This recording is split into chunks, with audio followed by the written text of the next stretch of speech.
All right, buckle up, everybody, because today we are diving deep into the 2024 Busch Light Clash at the Coliseum. Yeah. This race At the Coliseum. is wild. Oh, it's a lot. Quarter-mile track squeezed into a football stadium. Yeah, a quarter mile. 23 of NASCAR's best. Turning left and right. Yeah. It It's is not a head-to-head. a spectacle. It's awesome. It really is a cool event. It's a really cool event. And for you fantasy NASCAR players, Oh, yeah. talk about chaos. Oh, my God. Those restarts, Predictable. they can make or break your week, For sure. depending on who you got. Absolutely. And speaking of making or breaking your week, let's talk about qualifying. Yeah, qualifying. Because even getting into this race was a challenge for some big games. For sure. Ryan Blaney, Yeah. former Clash champion, TAS winner. had to use a provisional just to make the starting grid. Can you believe that? I couldn't believe it. Really struggled in qualifying. What a tough break for anyone who had him on their fantasy team. Yeah, big names. And he wasn't the only one. Christopher Bell, Yep. Chris Buescher. Yeah. They both Capable of putting up some good fantasy points, totally but didn't even make the race. didn't even make the race. Yeah. This tight track Yeah. really threw a wrench into the usual predictions. Absolutely. Okay, so let's get to the green flag. Let's go racing. Early on, it was Denny Hamlin Uh-huh. and Joey Logano battling for the lead. Two guys you expect to see up front Always, always at the front of the pack. every week.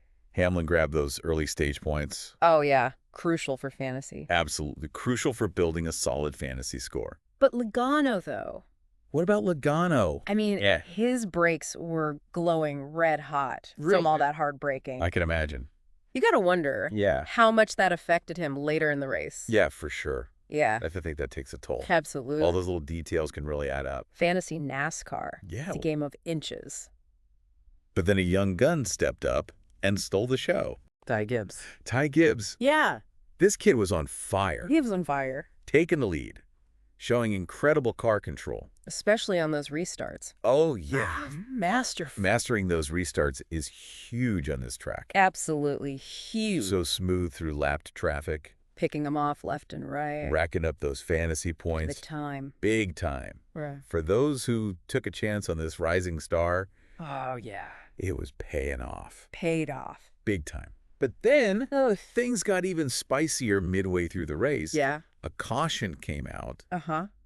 and drivers had a crucial decision to make. Oh, yeah. Strategy time. Choose the inside or outside lane for the restart. Inner, outer.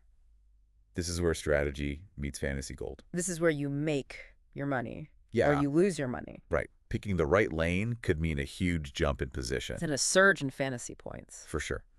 So let's break down this decision. Okay. The inside lane, Yeah. it offers a shot at the lead. The shortest distance Right. between 2 points. There's There's more traffic there, Oh, yeah. and a higher risk of getting caught in a wreck, Which could end your driver's day early. and take your fantasy score. Absolutely. So high risk, high reward. Classic Coliseum clash. Absolutely. Yeah. Now, what about the outside lane?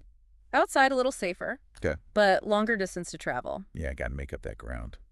It's all about weighing those risks Yeah. and potential rewards. Both in the race and for your fantasy team. Absolutely. And some drivers like Ryan Blaney made incredible use of that outside lane Uh-huh. to charge through the field. Yeah, Blaney. Remember, he started last, Start it in the back. so every position he gained was a boost to his fantasy score. Every spot. Yeah, what a comeback story for him. Blaney was a great example Yeah. of overcoming adversity Yeah, and still delivering fantasy points. for sure.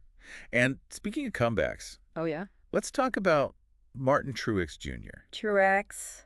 This guy had a rough start to the day. Almost didn't even qualify. Almost didn't even qualify. Seriously? It could have been a complete fantasy bust. Total bust. But then he puts on this amazing display of veteran savvy, Yeah. consistently gaining positions throughout the race. Like a surgeon. It's almost like he flipped a switch. Yeah. Suddenly he was racking up fantasy points Yeah. like it was nothing. It was impressive. Anyone who had him on their team must have been doing a victory dance. High fives all around. Goes to show you can't count out the veterans, Nope. even when things look bleak. They got the experience. Yeah, And that racecraft, for sure. that can turn a bad day into a fantasy point bonanza. Totally. So we've got Gibbs leading Blaney and Truex Jr. making epic comebacks, Uh-huh. all while fantasy scores are fluctuating wildly. Up and down. What happens next? I don't You'll have to wait for part 2 to find out. See you doing. It's Dude. Welcome back. All right, so we left off with Ty Gibbs hanging onto that lead. Yep. But this is where things got really interesting for fantasy NASCAR. Okay, lay it on me. What are we talking about? Let's talk about fast laps. Okay. You would think the drivers leading the most laps Right. would also have the most fastest laps. Yeah. Seems logical. Right? It makes sense. The more you're up front, Right. the more chances you have to lay down a fast lap.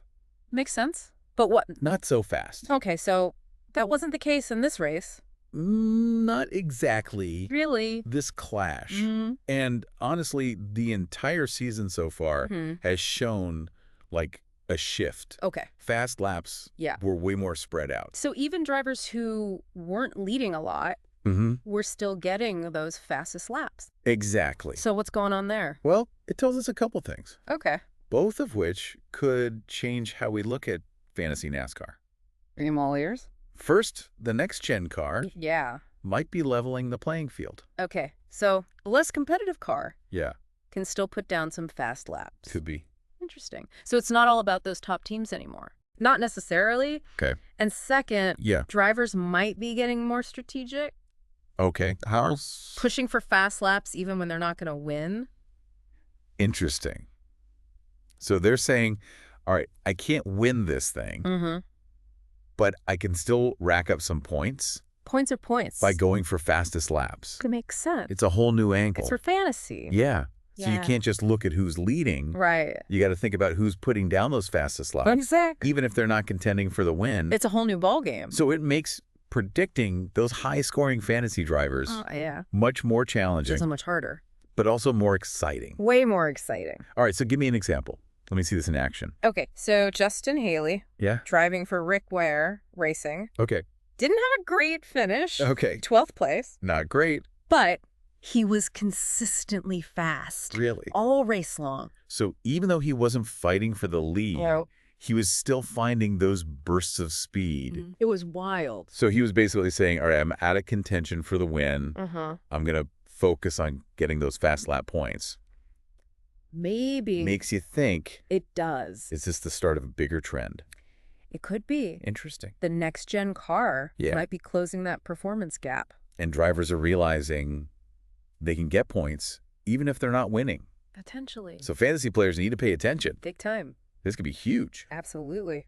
All right, so fast laps, Yeah. definitely a factor. Big time. Anything else stand out to you? Let's go back to those restarts. Okay. That choice. Inside or outside? Inner, outer. Yeah. The data's Oh. pretty interesting. Okay, tell me more. Which lane paid off? Yeah, inside seemed like the quick shot at the lead, Right. but also more crowded. More risk. Yeah. But you know what? The outside lane Yeah. actually led to more positions gained. Really? Yeah. So even though the inside got you that initial jump, Uh-huh. the outside was better long term. Over the course of the race. Why is that? Well, a few things. Right. First, outside lane, Uh-huh. less congested. Right. Easier to avoid those early wrecks. Which are a fantasy killer. Oh, yeah. Take you right out of the game. And second, Yeah. drivers on the outside Yeah. could use that wider arc Okay. to build momentum. So they're slingshotting past guys on the straightaways. Exactly. So this data, Uh-huh. it challenges that old school thinking Yeah. of dive bomb the inside on restarts. It might not be the best move. So sometimes Mhm. taking the less obvious route Uh-huh. can lead to bigger rewards. Absolutely. That's a great takeaway for fantasy players. Think outside the box. Just like those drivers who made those incredible comebacks. Blaney and Truex. Blaney starting last. Dead last. Truex almost missing the race entirely. Almost a fantasy bust. What performances. Incredible. Blaney's so smart with those outside restarts. Yeah. And Truex just chipping away lap after lap. Never give up. They turned potential fantasy busts into serious point scorers. It was awesome. So we've covered a lot here. Fast laps, restart strategies, epic comebacks. All through the lens of fantasy NASCAR. Exactly. Oh. This is getting me pumped for those final laps. Oh, man. What a race. Those final laps were a roller coaster. I can only imagine. We'll break it all down Okay. in part 3. Okay, we're back. It's time for those final laps of the Busch Light Clash fantasy scores on the line. Bragging rights at stake. It was all coming down to this. And remember Ty Gibbs was leading? But he was having those braking issues. Yeah. Anyone who had Gibbs on their fantasy team Oh, yeah. must have been sweating bullets. Heart was in their throat. He was having such a great race. He was. Racking up the points. Uh-huh. And then this happens. Braking issues. Talk about a potential fantasy heartbreak. Yeah. So hold on, did Gibbs manage to pull it off? Well, Denny Hamlin, that guy knows how to close out a race. He's a master of late race strategy. Yeah. What did he do? He started putting the pressure on Gibbs. Right. Riding his bumper. Yeah. Making him work those brakes even harder. Just wearing him down. Classic veteran move. Yeah. Hamlin just using his experience to his advantage. And the fantasy owners who had Hamlin, Yeah. they had to be loving it. Every lap. Every lap. But Gibbs, could he withstand that pressure? Sadly, no. Oh, man. As the laps wound down, Yeah. Hamlin's tactics paid off. So what happened? Gibbs overdrove a corner, Oh, trying to stay ahead of Hamlin, Yeah. and that let Kyle Busch sneak into second. So close yet so far.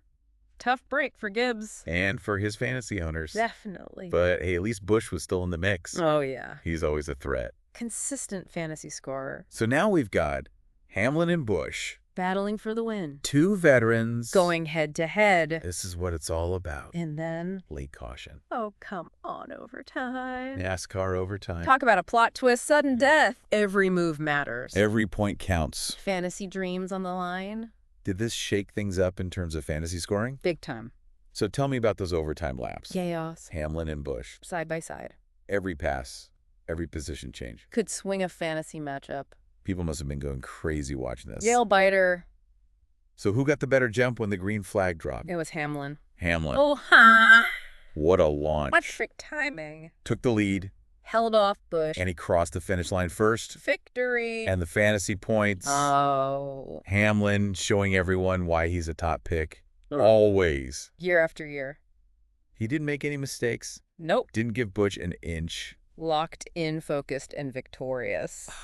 A true fantasy champion. Well, this deep dive into the Busch Light Clash has been a wild ride. We've seen it all. It was a good one. Shocking qualifying upsets, strategic battles for fast laps, incredible comebacks, and a nail-biting overtime finish. All through the lens of fantasy NASCAR. It just goes to show you anything can happen in this sport. You never know. Assumptions can be shattered, predictions can be blown out of the water, and underdogs can rise to the top. And that's what makes it so fun. Absolutely. Yeah. So to all you fantasy players out there, keep studying the data, keep analyzing the trends, and keep your eyes peeled for those hidden gems. Because you never know. You never know. That's a wrap on this deep dive. See you next time. We'll be back soon with another thrilling journey into the world of NASCAR. Until then, keep those engines revving.